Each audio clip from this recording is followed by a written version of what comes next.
Athletes are wired for performance.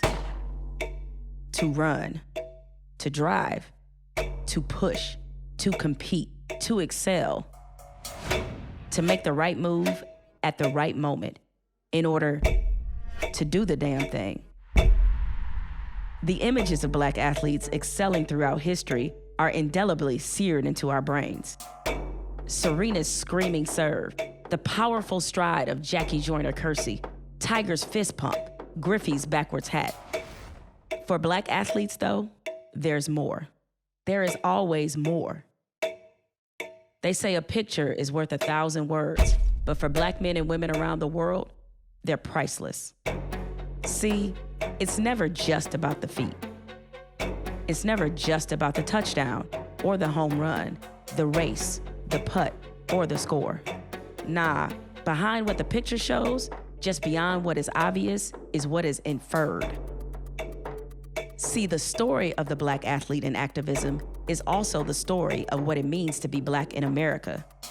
And in this country, it's been a long-held tradition to either hide, steal, or edit that story.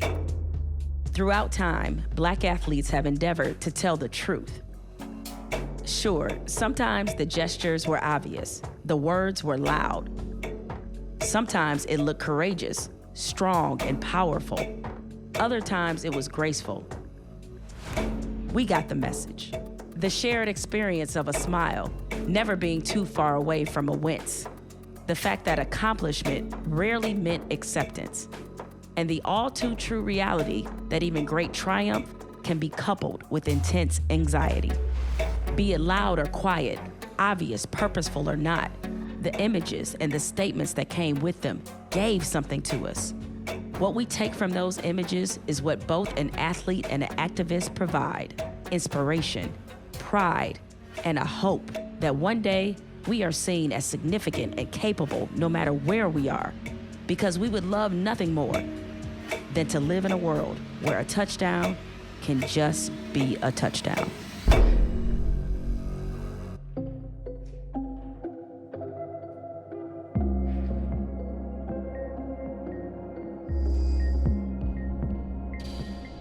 We know the death of George Floyd and so many other Black men by white cops is sparking profound discussions and change in America. Tonight, the story of one artist trying to change the world. Rafi puts a lot of time and effort into deciding exactly what each jersey will look like. The details are very specific. If there are stars on the jersey, that's how many bullets were used to kill the person. You know, if I had a son, he'd look like Trayvon. There's that saying, all we're asking is for people to stop killing us. This project exists because people won't stop doing that.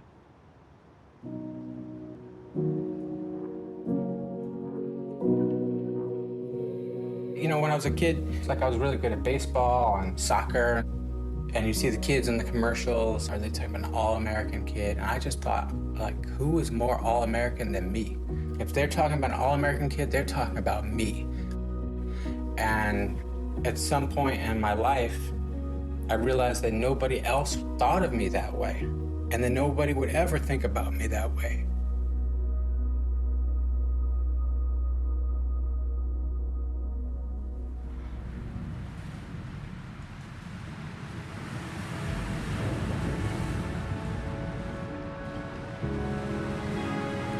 I started designing unarmed jerseys in 2013 after Trayvon Martin's killer went free. I thought, maybe if I put him on a team, then people would care. I felt sad. I'm glad that these names are being kept in the limelight because they are victims. It's very emotional for me, as a police officer especially, and I'm really thankful to the artist, yourself, for doing what you're doing. We have to get justice for these people who were shot and killed unarmed.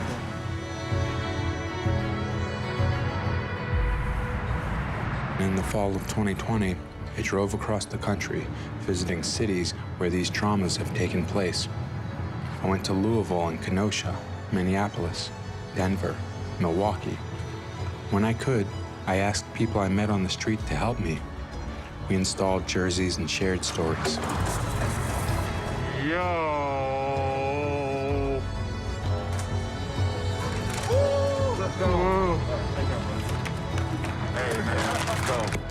RJ, first of all, what's your name? My name's Mick.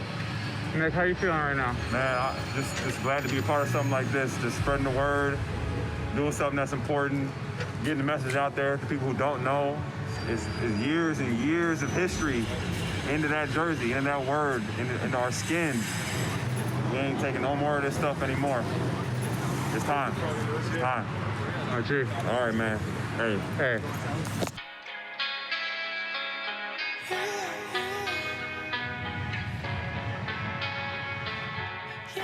I went to George Floyd Square in the Elijah McClain Memorial Site. I met activists, police, parents, and teachers. They told me to keep going. I have collaborators now. We recently installed the first gallery show of Unarmed. 2 inches, right? 2 inches, my man. The day before our show opened, a woman visited the gallery. We didn't say much, but by the time she left, she was crying. I'm excited to do this for George Floyd and Breonna Taylor. Feeling these emotions in this moment as we delicately place these jerseys in their honor, I'm like, wow, I'm a part of something special. I'm a part of something that means something. I didn't expect to feel this weight. It feels good, but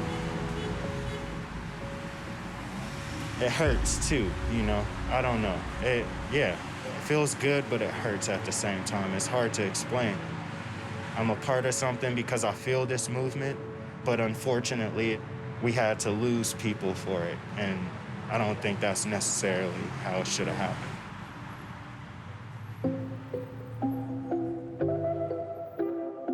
Unarmed has taught me a lot of things over these last weeks, months, and years. Most of all, it's taught me that it's time for our country to start treating us like we belong here.